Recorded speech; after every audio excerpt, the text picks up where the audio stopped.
And you are on. Happy Thursday, guys. We are here today with Steve Moss. He is a local judge and has been for many years, but a father, a son, you have kids. Like, you actually changed my world with AYSO so many years ago. AYSO changed my world, too. Go figure. Go figure. And look at now. I mean, we have soccer at Mohave Community College. Correct. Which all stems, obviously, from all that hard work for so many years. There's a lot of people who were involved in AYSO, such as myself, Media's Army, and others. Can we show the picture of him and Medi? Because this is when I met them. And they knew right away that they were going to get me involved whether I wanted to or not. We need high energy people who are dedicated, and Christy, you certainly qualify as that. All right, here you go. Yes, so our kids started soccer at 4 years old. We were just talking. We spent 12 years on the field with them. But it was very fast that I met these two gentlemen who are people of action, without a question. If you know either one of them, you know that. But I was a young mom and out on the soccer field, and they were like, yeah, like, we need you. And I coached the rest of my life. Right. I was there. We refed, I should say. I mean, just, you guys taught me how to be a volunteer in the community.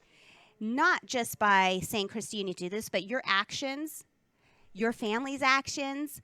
I mean, I feel like we still are. Look, I got goosebumps. That, like, we're still an AYSO family, you know? We are, and when guys like Kelly Burgess, he's the one who recruited me into AYSO. Good job, Kel. He lied to me, by the way, to get me in. He said it's easy.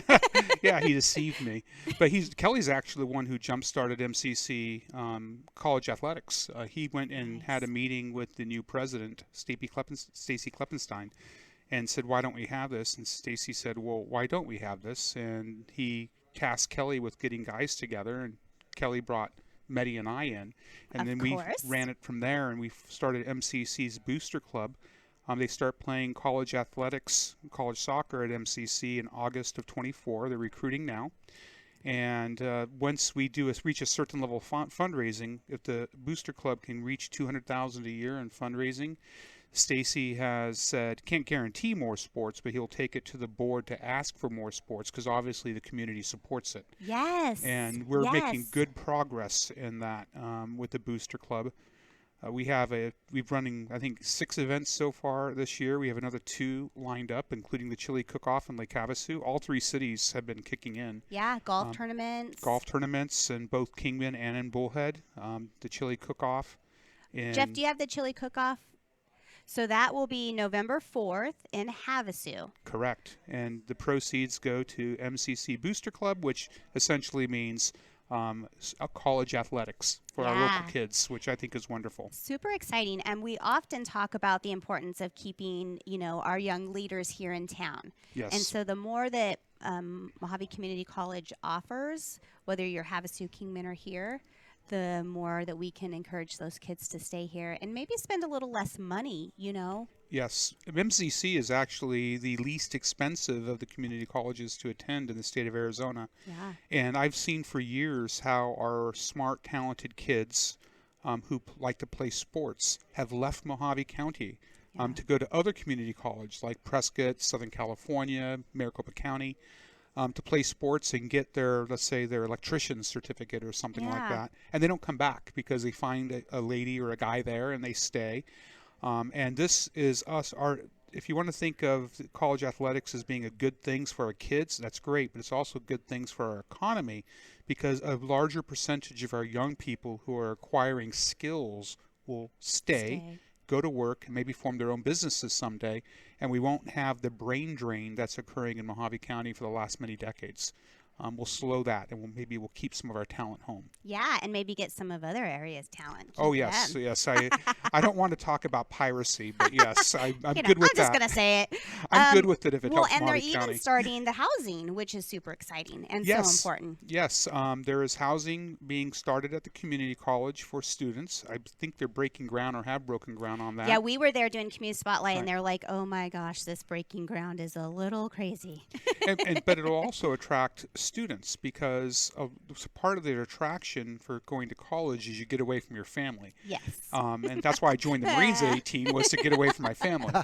But if the kids who are local or kids from out of the area want to live and they don't want to hunt for an apartment, which is hard to find. Absolutely. We're going to have student housing. And That's so great. it gives them a degree of independence while still, again, keeping local talent local. Yes. Woo! I'm That's happy. exciting. I think MCC is doing great work. You know what's so exciting is to see the people involved to be that excited still about soccer, about bringing these programs, about, spending so many years on these fields building this area. Right. I still think AYSO is probably one of the biggest sports out there, let's be honest, It here is. in town. Soccer is fairly inexpensive to run, and you can get a lot of kids on the field.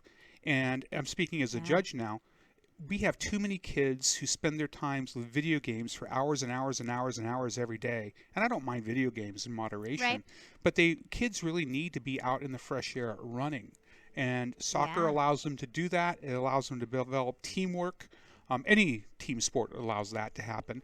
It's just like, again, soccer is more cost effective than, let's say, it football. is. Well, and they can start early, Yes, too. they can It's the early age Four as well. 4 years. And I think they have a 3-year-old program too, but that's more Oh, they're so cute. putting them on the field, tossing a ball, and We were the letting them. ladybugs. What were you guys? I think they were the Tigers or something like that. So, and then at one point we were the princess Chihuahuas. Yes, my daughter's team at 5 years old voted to be the Princess Chihuahuas, and I was mortified to You're go like, into "Oh, a good God." field under that banner. But okay, we're the Princess Chihuahuas. We have a few pictures of our littles. Jeff, will you pull up the black and white one? So we played we often played against each other. Let's Yes. just be honest. Yeah. Yeah, and I was probably the loudest out there. Well, I think there's people who could give you a run for your money. But yes, you are always a contender. But we played on the challenge team together, and this Uh-huh. was a pretty fun, you had so many coaches out there, so many families who were so involved, and it was nice to get to band together on a team, and I believe we won.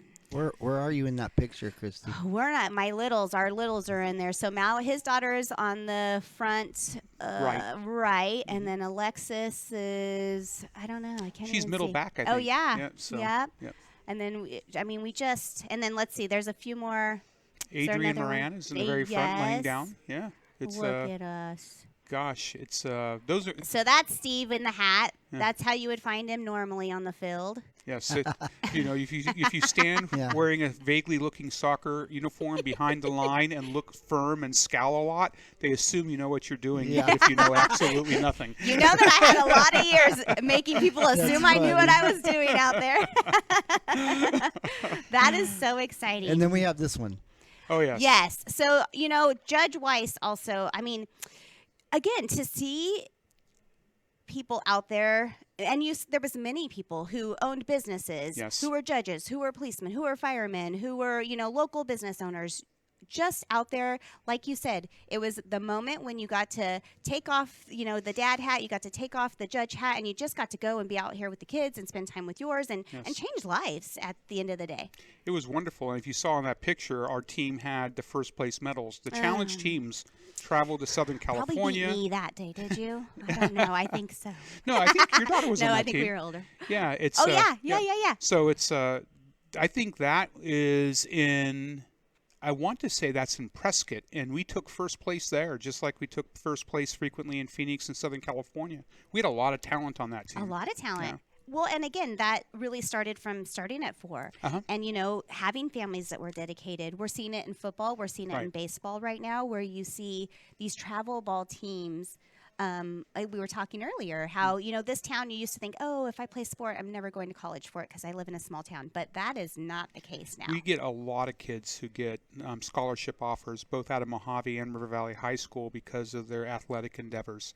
I think the areas like this, it's almost like being in Phoenix in the 1970s. You don't have the distractions of big malls and all the rest, that kind of stuff. And we're kind of spread out. So kids come together on the sports fields. Yeah. And so our local kids spend a lot of time on the sports fields. And they're not Yeah. only building teamwork and work ethic, they're acquiring skills. and the work ethic and the teamwork helps them when it comes to their studies. Yes. A lot of the soccer kids I knew and the other athletes I knew in other sports, they tended to be pretty decent students. Yeah. Most of them tended Well, to be I pretty think decent you students. had parents who didn't allow any less, as well as even if you didn't have a parent out there, we become Yes. that cheerleader. We become those people for them. I'm going to spin this around to, I'm assuming that, like you said, keeping our kids busy Yes. and playing sports and active, or, keeping them busy, however, whether it's band, whether it's, any of those kinds of things. I'm going to assume keeps them out of what you currently are, the judicial system. If Hopefully. the people I like, if I don't see the people I like at work, I assume that's good news. It's all good. As a judge, I don't like seeing people I know in my courtroom. I will say that idle hands is the devil's playground, I think is the saying. So by keeping them busy and they go home after a long day of school, they do their homework, they go to the sports fields for a couple hours, they get home around 7 or so at night, they're exhausted. They're done. They're not going to sneak out in the middle of the night and get themselves in a jam. So, True. Especially not when they have a game the next morning at, probably 6 a.m. Got to be there, got to Yeah. set the fields. and their friends are in the exact same condition because we exhausted them as a group. Yes, yes, So- yes. So you have been a judge for quite a long time. I have been a judge now for 7 years. I'm currently the presiding judge in Mohave County, Arizona. Before that, I spent 6 years as county supervisor, 5.5 years as county supervisor. And before that, I spent 8 years on the high school school board. And in the meantime, I was president of Meals on Wheels. I was the regional commissioner for the soccer league. I did a lot of stuff, and it all kind of blends into the background. Yes, it does. I had kind of had this list for him, and he's like, yeah, well, I don't do that anymore. I don't do that anymore. And I'm like, I know you don't do them anymore, but you are a great person, a great example of really putting time and effort into this community and really being where you are now. I'm sure has been affected by all of that and kind of, got you to these different steps by being so involved in the community. It's easy to be involved in the community, and I think people should do it. I hear a lot of people complain that they have too many trash in the roadway or this, that, and the other thing. Join a club. I'm a Rotarian and a Matador both, so I'm on those groups still. And those are two very big groups. We do a lot of fundraising. It seems like every month we're doing some sort of fundraising, and we give scholarships to kids. The Matadors and Rotary Club both have poured hundreds of thousands of dollars in developing our parks over the course of the years. Legacy Foundation has frequently partnered with us. And people don't realize that there are groups of people who are trying to do good deeds that don't benefit them but benefit our community. Right. And a lot of these people are successful business people, successful human beings in general, and they give their time as an effort to pay some of it back. Yeah. I've done very well in life. I'm very happy where I'm at, and I would like to see our kids do well in life. And that's why I would like to see our kids be on the sporting fields, get good grades, go to college, maybe stay local doing that, start a career, start a family, and have and live the American dream. Yeah. And to do that, they need adults who are providing structure and guidance and the facilities and the infrastructure to make that happen. And I think the Rotarians and the Matadors and other groups provide that. And so I agree very much so. I have I always talk about these different steps, in these volunteer sections. You have the people the big business owners who are able to give money. Yes. And that is so needed and that is so important. And you look at, places like the Matadors, the Legacy Foundation. I mean, such key pieces to the puzzles of this community. But you also have these people who don't have so much money, but they give their time. Yes. So what you will find in this community is that there's such, these parts that matter. So if you don't have the money and you're bored, volunteer. And what comes from that is really what sounds really simple, or like, helping at the Corn Fest or helping at one of the golf tournaments.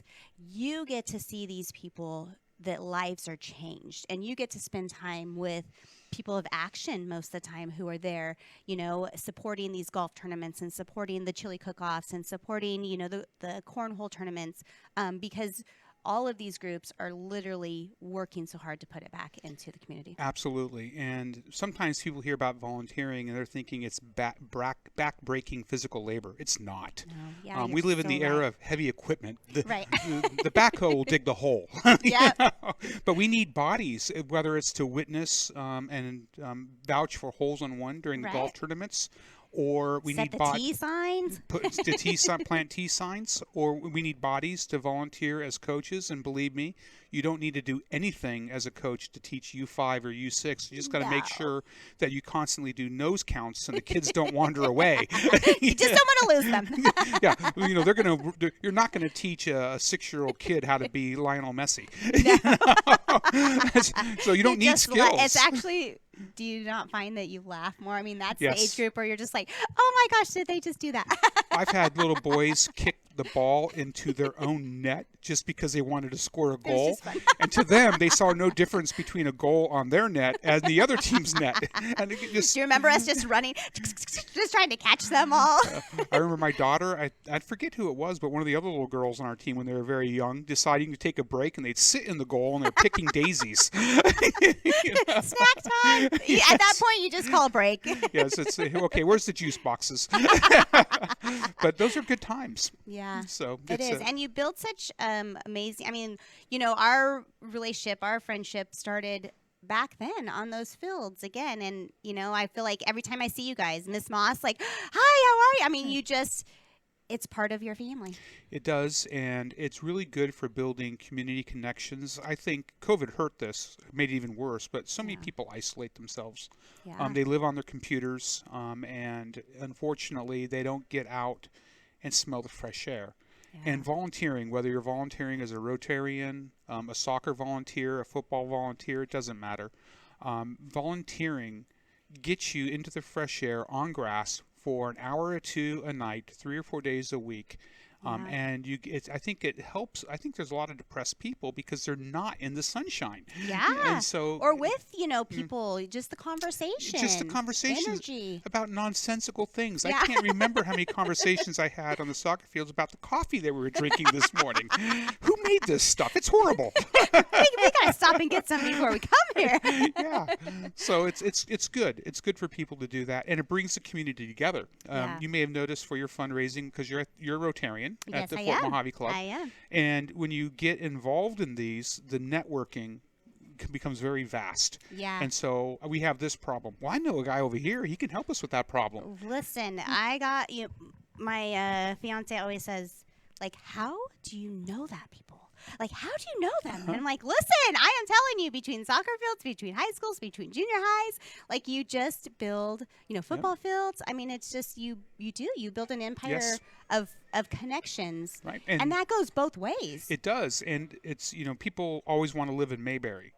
And I want to live in Mayberry. Me too. Yeah, but actually Mayberry is everywhere you want it to be, as long as you're out there developing those connections, not necessarily deep lifelong friendships, Right. but friendly acquaintances Yeah. that you can see at the store and wave and chat for a few minutes. And so Yeah. Mayberry is where you are at and what you put into it. And so I think River Valley, Mohave Valley, this whole area, Bullhead City and Mohave High School, we're Mayberry. You just have to get Yeah. out there and realize it. Yeah. And there's so much going on. I mean, you can really, look up Rotary, Kiwanis, Matadors, the football, the soccer. There's so many, almost any weekend, especially this time of year, you can find something to get involved in. And it's really just as simple as sending a message and reaching out. Trust me, they will get you in, and you can, go to the meetings or do whatever you want to get to that space. But if you are bored or you have kids who are bored, there's so much going on in the community, and you will not be sorry about getting involved. Our sports are very affordable compared to almost every other area I've encountered. It'd be remiss for me if I didn't mention this. Our softball teams, our girls, they dominate all throughout the state. They are do. dominant. You're right.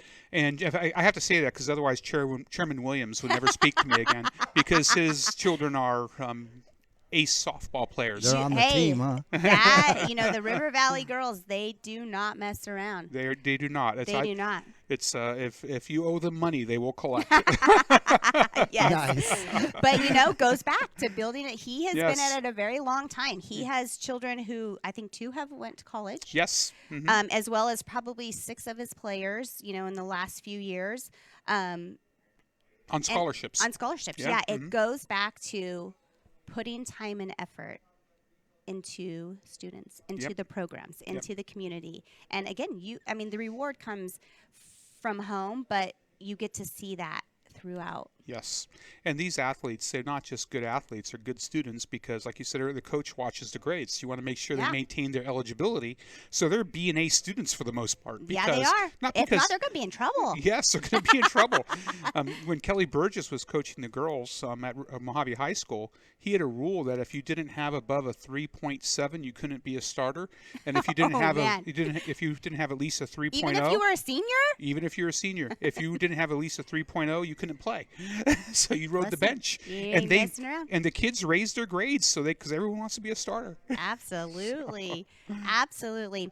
Can we talk a little bit about, the budget is a serious thing here. Oh yeah, Let's talk about it.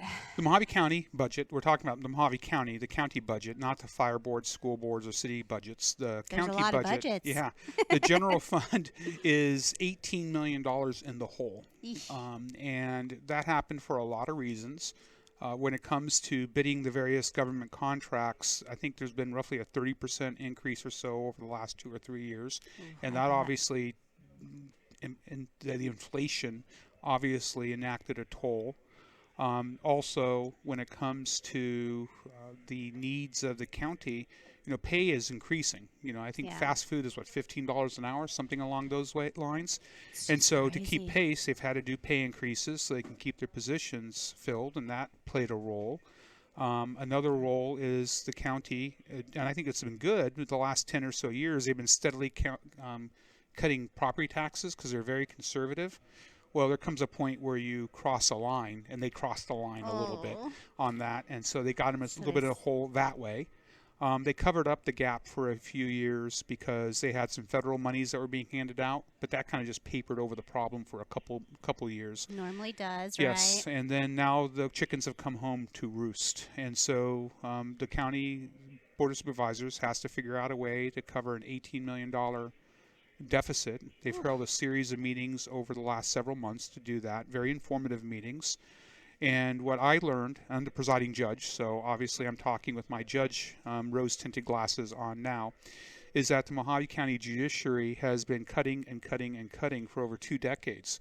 And we never cut into the muscle. We are always trimming back fat to be more efficient.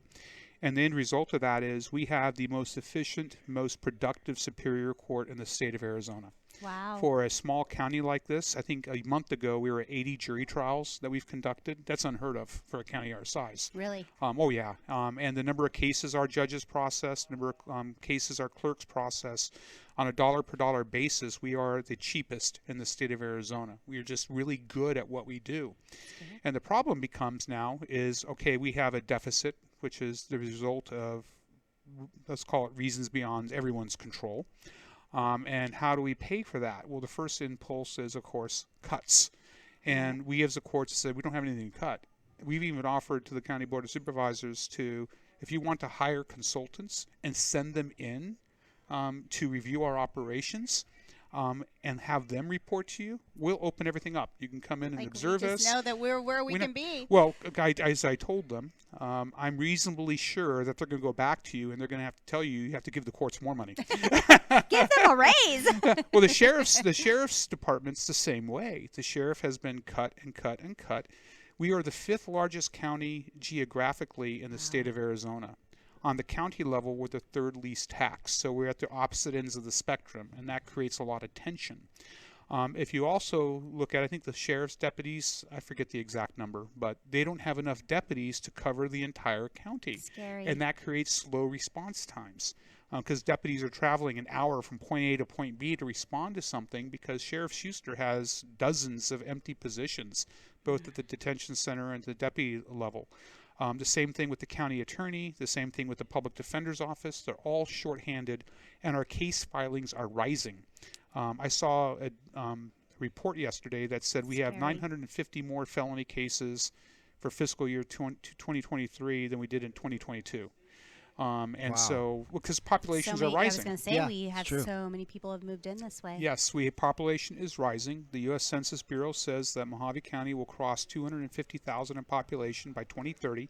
That's only 6.5 years away, a little over 6 years away. We know how fast it goes. It goes very quickly. And right now we're at roughly 225. So another 25,000 people. If you go back 20 years, we were below 200,000 people. So we're adding 4,000 to 5,000 a year every year, it seems like, and we're struggling to keep pace in our services because more bodies mean more services. And those are important services. Well, you want to have your sheriff's deputies. You want to have your court system process these cases, and not having to do plea deals constantly. You want to have an efficient public safety apparatus, I think, and you won't get there with an 18% cut. In fact, you'll cause a collapse of the public safety apparatus. Sheriff Schuster has flat out said he'll sue if the county intends to impose that. Well, you just can't You run it that way. It won't be safe. There comes a point where you cannot fulfill your constitutional obligations. Yeah. So that's now the board. They understand all this, and they're struggling with the issue. Trying to figure out. Another option they have is to sweep funds from building projects. The downside is you say, okay, for the historic courthouse, we have $8 million allocated to that. We're going to take it. The historic courthouse has been empty for the last 2 years. It's falling apart. We're talking the historic Perry Mason courtroom with the stained glass dome. There's pigeons living in it. Walls are collapsing. And you're going to have a ruin in downtown Phoenix when it is the oldest operating courthouse in the state of Arizona. So it's then you Arizona try to history. balance what's more important, but equally as important. Yeah, and if you do the sweep, that maybe solves your problem for 1 year. It's a Band-Aid. That problem still exists next year.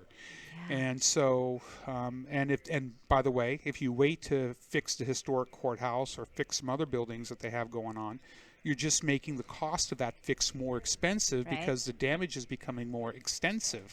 So and inflation doesn't stop. Do you want a government who's short-term thinking, or do you want a government that's long-term thinking? That's what it comes down to. And so I don't envy the Board of Supervisors. I know the court's position. I think I've laid out to folks what my position is as presiding judge.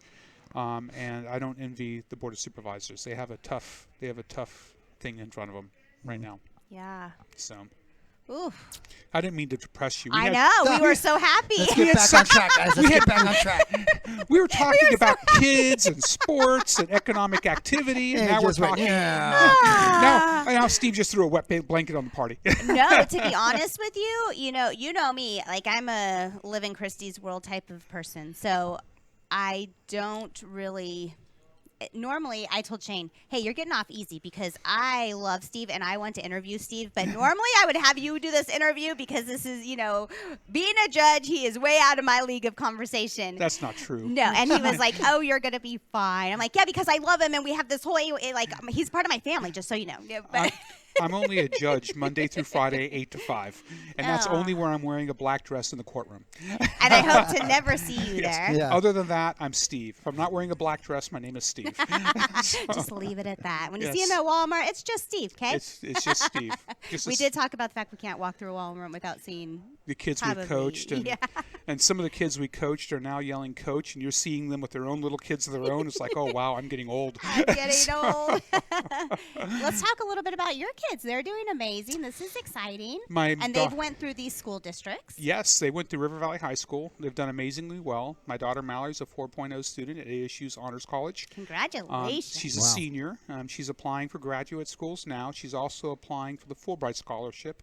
She's been approved by ASU, and she's going to, I think, a national interview now to see if she gets it. This is so exciting. If she gets it, she'll be going to England for a year to study medieval history, which will be wonderful. How exciting. At the University of York. So even if she doesn't get it, she'll still go to graduate school. She's doing something. But she's a product of Boys and Girls Club basketball, AYSO soccer.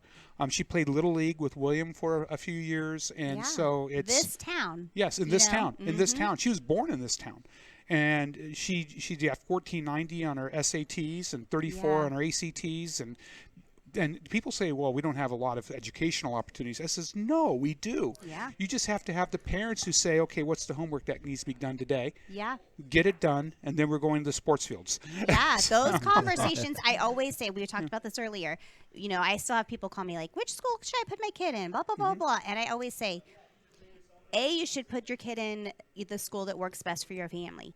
And wherever you put them, you should encourage your child and give them the entitlement to work hard, to take the stronger classes, to put themselves out there, to have those conversations with the teachers. You can be whatever you want to be, no matter what school district you're in, if you as the child decides that you want more. So I think when you have parents or teachers, or that someone who just believes in you, it's not really about where you go, it's about the effort you put in. Correct. And I'm a big believer in public schools. We could have put our kids in private schools because we had the finances to do that. But my wife and I's thinking was that public school is the people they will deal with as adults. Yes. And so you might want to teach them those skills, those social skills early. Also, it's so easy for parents to monitor their children's performance. They have a thing called Parent View. Yeah, you can look see, 24/7. Yeah, you can. Did they turn in their assignment? You just have to sign on the internet. You can monitor them every day. What are their test grades? Yeah. What is their attendance record? Did they turn in the assignment? You don't even have to go to school it's to ask no them excuses. that. Right, and so you just have to be willing to put in the time to check. Yes, and you check and you say, Johnny, or in my case, William. William, I see you missed a homework assignment. What's going on? Well, Dad, I just forgot. Well, no, guess what? We're going to do that. Don't leave this table, right? Yeah, right. He'd say things like, well, if I turn it in late, I'm not going to get any credit. I said, so what? You're going to get the knowledge. You're going to do the assignment right here in front of me. I love the accountability. Yeah. I think, with your wife being in the school district and being a teacher and doing what you do, I can only assume the importance of holding ourselves accountable in life, our children accountable in life, leads them to be great leaders as they get older. We can make a million excuses. Oh, the teacher didn't do this. Oh, this, instead of just saying, the teacher's the boss. Like, you have to go deal with her. You have to go figure that out, or him, really making, like you said, you want to put them in where they don't get along with all the kids and the teachers aren't always their favorite, because eventually jobs will be the same thing. Life does not change, Yes. And it's my view is that kids will mimic the behaviors they see of their parents. I have bad habits. I'm not going to present a false point. I like cigars. I think you're perfect. Come on. I like cigars. I like beer. And black coffee, I learned today. And black coffee. Yeah. I make sure that my kids never see me drinking my beer or smoking my cigars. I do that at the golf course or hanging with out all the men. Yes. Well, they're going to know now. Yeah. Well, they know. I don't hide that, but I don't show them because they know where to find you if you're doing it. Yeah. Because kids will copy what they see. And my kids don't see me drink and they don't see me smoke, because those are my two bad habits. Well, you're doing pretty well then. Well, right, but because the words matter. They hear me say I do this, but they're not going to mimic the words you say. You can't say do better and expect them to do better. Absolutely. If you want them to do better, you have to do better. Example. So it may be hypocritical, but I don't hide it, but I don't show my bad side to them. Yeah, that's fair. Well, you'll see, like, I'm a poster. Actions speak louder than words. Yes. The example that you set, the things that you do, even when you don't think they're watching or listening. Yes. Like, my girls weren't the best house cleaners. I used to yell at them about trash all the time. And now they keep an amazing house, and they're both doing, I got one graduating, and you're just like, oh, you were listening, even though you didn't want to, you made me yell at you at home, like you were listening. Those things, family dinners, like they live together, they still sit down and have dinner together. And I'm just like, okay, like it worked. Yeah. It worked. make your kids make their bed in Yes. the morning. It's Yes, even for myself, I feel like if I pull my sheets up, I've accomplished something today. Yep. And it's I make my bed every morning. You do? Well, you're very... Well, he was in the military, so he has to. I'm also married to Hayley Moss, who's of German descent and has standards. We will get her on the show. We're going to find out the truth. Mandatory. Make that bed. Well, just so you know, I am so glad that you came today. Yes. I love to share my stories of how amazing you guys are because, again, when I got nominated for the Community Achievement Awards, it started with on the AYSO field, these two men, and that is, so I thank you and I appreciate you and I'm so thankful for all our Saturdays, Sundays, Monday, Tuesday, Wednesday, Thursday, Fridays. We have a lot of good people out there, too many to name. I'd give a shout out to Kelly Burgess if he ever listens to this. And listen, Kelly. Yeah, he still owes me, by the way, because I haven't forgiven him his lies. He took half your life.